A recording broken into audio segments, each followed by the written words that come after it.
The first time I met Chloe was on a warm Saturday afternoon. She wore a simple denim jacket and that smile that could disarm anyone.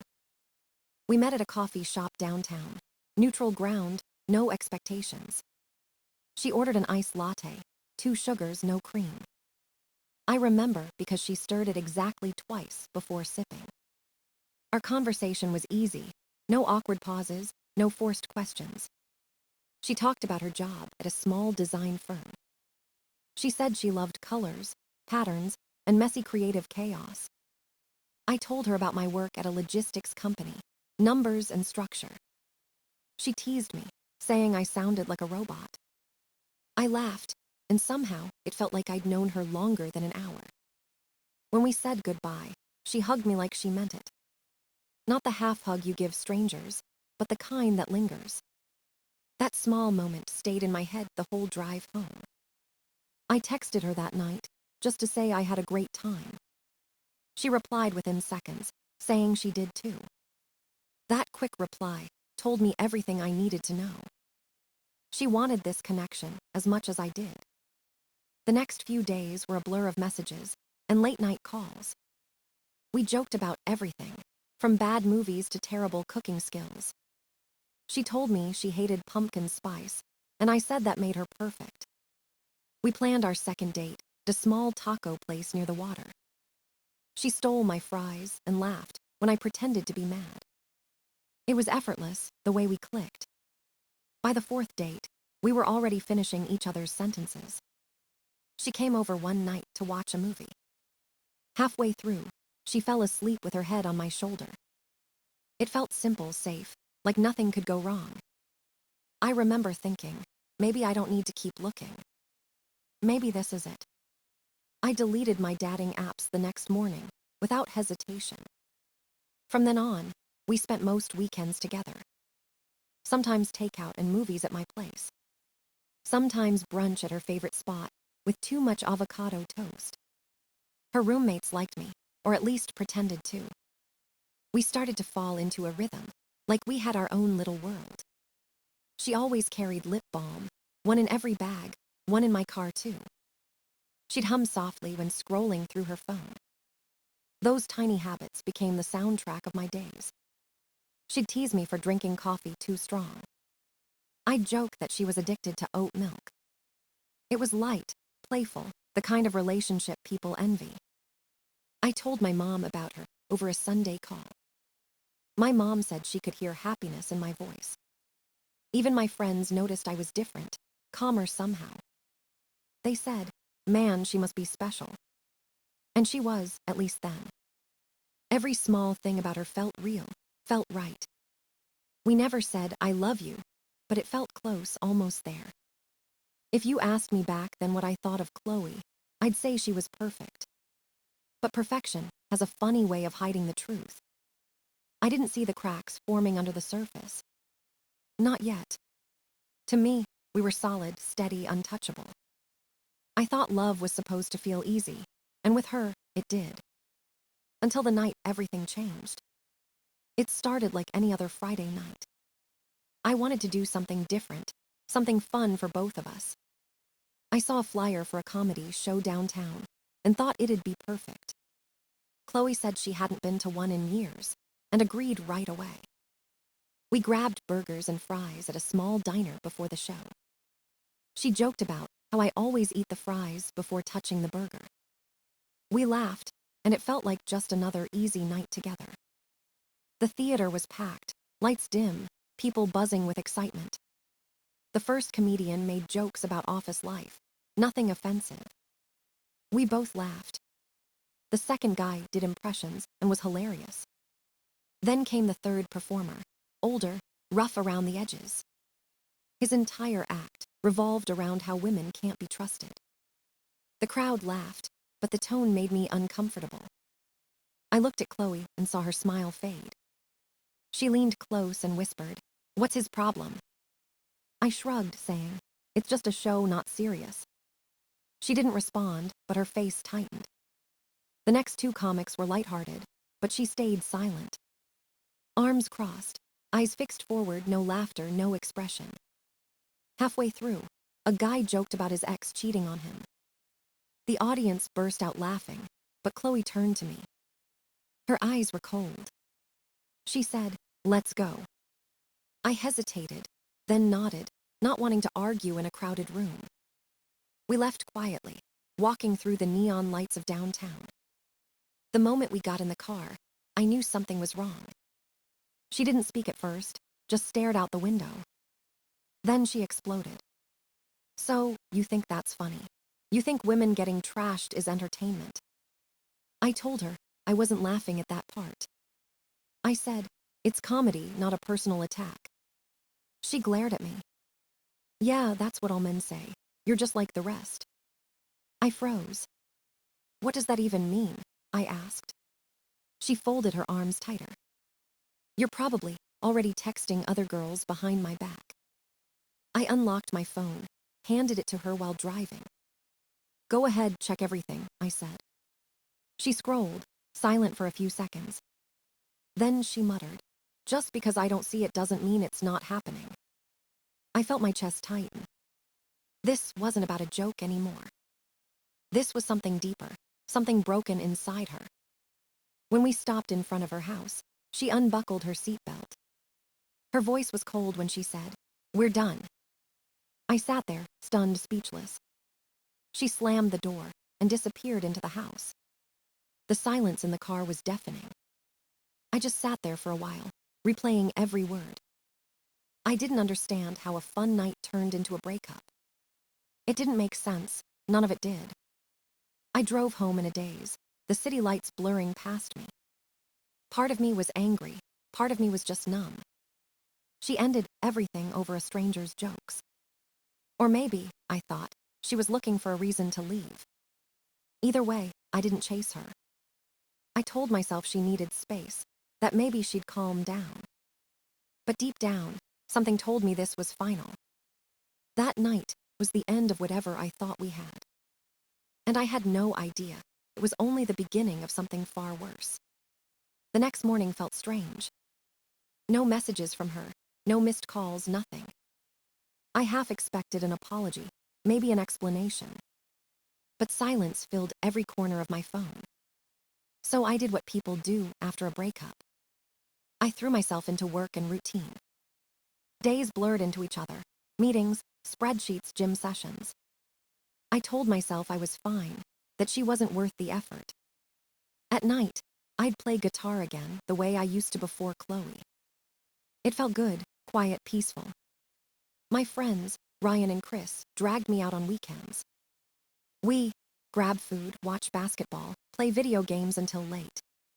They teased me about the breakup, called it the comedy show curse. I laughed, but a part of me still wondered what went wrong. Maybe she had trust issues. Maybe I missed some red flag. But after a few weeks, the sting faded. I stopped checking my phone, expecting her name to pop up. Life felt normal again, almost too normal. Then one Friday night, everything changed. I was at Ryan's apartment, eating wings and watching the game. My phone buzzed with a call from an unknown number. I ignored it. A few minutes later, a text came through. "Hey man, I think you and I should talk. It's about Chloe." I frowned, thinking it was some prank.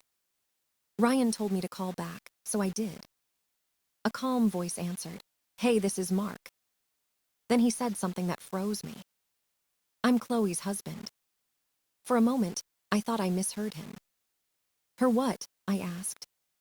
"Her husband," he repeated. "We've been married for 2 years." My stomach dropped. I didn't know whether to laugh or throw my phone. He said he'd just come back from Brazil, where he'd been caring for his sick mother. While he was gone, Chloe had been seeing me. I couldn't speak. All I managed to say was, "I didn't know. I swear I didn't know." He believed me. He said he'd read our messages and could tell I was clueless. "She played us both," he said, his voice steady but sharp. I sat there stunned, wings growing cold on the table. Ryan and Chris stared at me like I'd seen a ghost. Mark explained how he'd started noticing things when he returned. Her phone, her sudden secrecy, her late nights. He pieced it together until the truth was clear. She built 2 lives, and we were both living in her lie. I apologized again, but he stopped me. "Don't," he said. "You didn't betray anyone, she did." We talked for nearly an hour, 2 strangers connected by the same wound. He didn't yell, didn't curse, just sounded tired. Before hanging up, he said, "You'll see soon what happens next." That line echoed in my head all night. For the first time since she left, I wasn't sad anymore. I was angry, confused, but also strangely relieved. Because now I knew the truth. And I had no idea that truth was only half the story. 2 days after that call, Mark texted me again. He said he figured I might want to know what happened next. I told him yes, and he called that same night. His voice was calm, but I could hear something burning underneath. He said Chloe had been begging him to go to a concert out of town. She said it would help them reconnect after months apart. He agreed, but in his mind the plan was already set. He wanted her to feel the same betrayal she gave him. So that weekend, they packed up and drove 6 hours to another city. Everything seemed normal, music blasting, fake smiles between them. At the concert, Chloe was glued to her phone, texting nonstop. Mark waited, patient, silent, watching her dig her own hole. When her phone finally died, he made his move. He told her he needed to use the restroom and walked away. He didn't go back. He walked straight out, got in the car, and hit the highway. 6 hours back home, alone, with the windows down. He said it was the longest, but most satisfying drive of his life. When he got home, he didn't rest. He packed every piece of her stuff, every trace of her existence. Clothes, shoes, makeup, photos, all into boxes. Then he loaded them into the car and drove to her parents' house. When her dad opened the door, Mark told him everything. The cheating, the lies, the double life. He left the boxes in their garage and wished them a good night. Chloe's mother looked shocked. Her father just sighed in disappointment. Mark said he didn't raise his voice once. He simply said, "She's your problem now," and walked away. Later that night, his phone blew up with calls from Chloe. She realized he wasn't coming back. She begged him to return, screamed through voicemails. He ignored every single one. She had to beg strangers at the concert to give her a ride to the bus station.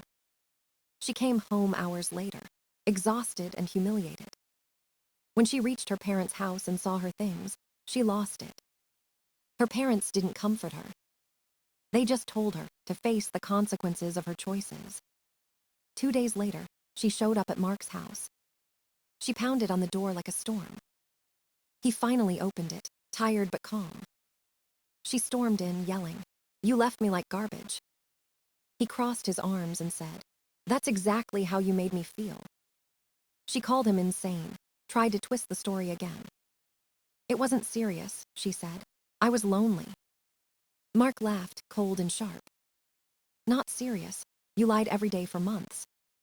She tried to change her tone, pleading this time. "We can fix this. Please, Mark, I still love you." He pointed to the door. "There is no we anymore. You're done." Her face turned red, her voice shaking. "You'll regret this," she screamed. He didn't flinch. He said, "I'd rather be alone forever than with someone like you." She slammed the door on her way out, and that was the last time she saw him. He told me that moment felt like freedom. He wasn't angry anymore, just finally done. And as I listened, I realized he didn't just get revenge. He reclaimed his peace. After hearing that story, I couldn't stop thinking about it. Mark handled everything with such calm precision. No yelling, no chaos, just quiet revenge done perfectly. I respected him for it, and weirdly, I wanted to meet him. So I texted him a few days later, suggesting we grab lunch. He agreed, and we picked a burger place halfway between our homes. When he walked in, I recognized him from photos Chloe once showed me. He was taller than I expected, calm, confident, no bitterness in his face. We shook hands like old friends, even though we'd never met before. At first, it was awkward, two men tied to the same woman. But after a few minutes, the tension disappeared. We talked about everything, how she lied, how we both fell for it. He laughed when I told him about the comedy show Meltdown. He said, "Yeah, that sounds like her, flipping the blame when she's guilty." The more we talked, the more it felt like therapy. Two people processing the same wound in different ways. I joked, she thought she could play us, but now we're sitting here laughing. Mark grinned, leaned back and said, "She'd hate this." That's when he came up with the idea. "What if we send her a little goodbye gift?" he said. I raised an eyebrow, unsure where this was going. He pulled out his phone and showed me a photo of a bakery. "We'll put our picture on a cake," he said, "and send it to her." I laughed, but then he added the twist. "Inside the cake, I'll hide the divorce papers." I nearly spit out my drink. It was insane, but brilliant. A sweet message wrapped around cold justice. We asked a stranger outside the restaurant to take our picture. We stood side by side, big smiles, thumbs up like best friends. The stranger laughed, said we looked like we'd just won something. We had our dignity. A few days later, Mark sent me a photo from the bakery. The cake had our picture and the words, "May divorce be with you." The baker apparently couldn't stop laughing. Mark made sure there was a hollow space inside to fit the documents. He had it delivered to Chloe's parents' house the following weekend. We didn't see it happen, but her mom texted him soon after. Apparently, Chloe opened the box, saw our smiling faces, and lost it. She screamed, cried, threw things, completely humiliated. Mark didn't reply to anyone. He just sent me a message that said, "Mission accomplished." I laughed for minutes, picturing her cutting the cake open. It was poetic justice, simple, clean, perfect. We weren't angry anymore. We were done, free, and oddly proud of the teamwork. After that, Mark and I stayed in touch. We grabbed drinks sometimes, joked about how life worked out. It's not every day you befriend the husband of your ex. But somehow, it felt right. We'd both been played, but in the end, we were the ones laughing. And somewhere out there, Chloe was probably still wondering how she lost them both. 2 weeks passed after the cake incident. I thought that was the end of it. Chloe had her divorce papers, her pride destroyed, and we had closure. But people like her never vanish quietly. One evening after the gym, I saw her car pull into the lot. She rolled down the window and called out my name. "Ethan, can we talk?" she asked, her voice almost pleading. I shook my head, not slowing down. "There's nothing to talk about," I said, walking toward my car. She got out, following me like a shadow. "You can't just take his side," she said. "You don't even know the whole story." I turned, calm but cold. "The part I know is enough," I said. "You were married while you were with me. That's all that matters." Her eyes watered, but I could tell it wasn't regret. It was frustration that her manipulation no longer worked. I got in my car and drove off without another word. Later that night, I told Mark what happened. He laughed, said, "She's desperate. She hates losing control." It became our inside joke, rating her attempts on the victim scale. Every time she did something pathetic, we'd give it a score. A few nights later, it hit a 9 out of 10. She showed up at a bar, where Mark and I were hanging out with friends. She walked in like she owned the place, pretending to be confident. Then she saw us sitting together, laughing, drinks in hand. Her face froze for a second before she stormed over. "You two are obsessed with me," she said loud enough for everyone to hear. Mark leaned back, grinning. "The only thing I'm obsessed with right now is my drink," he said. Everyone laughed. She turned red, muttered something, and stormed out again. Another point for us, 0 for her. After that, she tried texting from random numbers. One message read, "You'll regret treating me like this." I screenshotted it and sent it to Mark. He replied, "May divorce be with you." I couldn't stop laughing. The more she tried to get a reaction, the less we cared. And that drove her insane. She fed on chaos, but we gave her silence and laughter instead. Meanwhile, life moved forward. Mark moved into a new apartment across town. Fresh start, no memories left.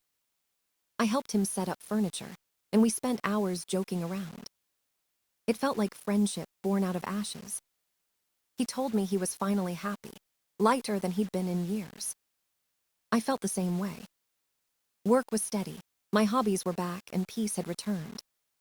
Sometimes we'd still hear rumors about Chloe. Friends said she was back on dating apps, scaring guys with drama. We just laughed, grateful we were free.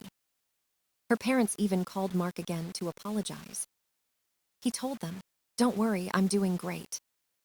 That simple sentence probably hurt her more than any revenge could. One night over beers, Mark raised his glass and said, "She thought she was playing us, but in the end, we're the ones who won." I nodded, smiling. He was right. We didn't just survive her lies. We turned them into a story worth laughing about. And that, more than anything, was our victory. Months passed, and life finally felt calm again. No unexpected calls, no drama, just silence and peace. Sometimes, I'd think about how everything unfolded. It was wild, almost unbelievable, like a movie that went too far. But it taught me more than any heartbreak ever could. I learned that love without honesty means nothing. I learned that peace is better than passion built on lies. Mark and I still grab dinner sometimes, still laugh about it all. We joke that Chloe accidentally introduced us to real friendship. The irony never gets old. She lost both of us, but we gained something real. It's strange how betrayal can lead to clarity. Looking back, I don't hate her anymore. She was a lesson, not a loss. I'm grateful I found out the truth when I did. Because sometimes, getting hurt saves you from something worse. Now I live lighter, laugh easier, and trust myself more. And every now and then, when life feels too serious, I remember that cake and smile. May divorce be with you. The perfect ending to a story that started with a lie.